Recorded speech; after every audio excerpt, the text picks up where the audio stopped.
এবার 3 নম্বর আমার ভারতে আসি, যে মহাভারত আমাদের পার্শ্ববর্তী রাষ্ট্র, সন্ত্রাস, বিশ্ব সন্ত্রাস, নরেন্দ্র মোদী ওর সৈন্যবাহিনী, অনেক এমপি, সে বলেছে মুসলমানদের উৎখাত করতে হবে, দেশে রাখতে দেবো না, আমরা এদের দেশে আমরা ওদেরকে রাখবো না, এভাবে অত্যাচার করে। অথচ যখন মুসলমানের দেশে যখন করোনা ভাইরাস হলো, করোনা আপার যুগ চলে গেছে, গেছে না?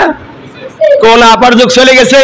এই করোনা আপার সময়ে মুসলমানরা থাল ভর্তি করে করে গোস্ত, মাছ, বিরিয়ানি, পোলোয়া সাজিয়ে সাজিয়ে লোকদেরকে ঘরে ঘরে পৌঁছায় দিয়েছে। এটা হলো ইসলাম। এটা কি?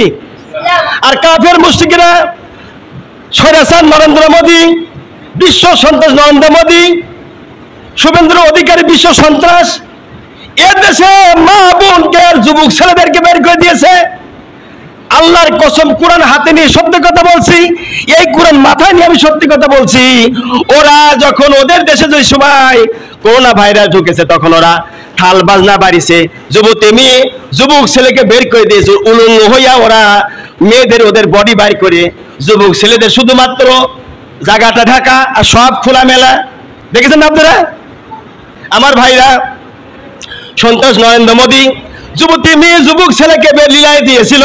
ওরা থাল বাজিয়ে বাজিয়ে করোনা তাড়িয়েছে। কথা বলেন ঠিক না ঠিক?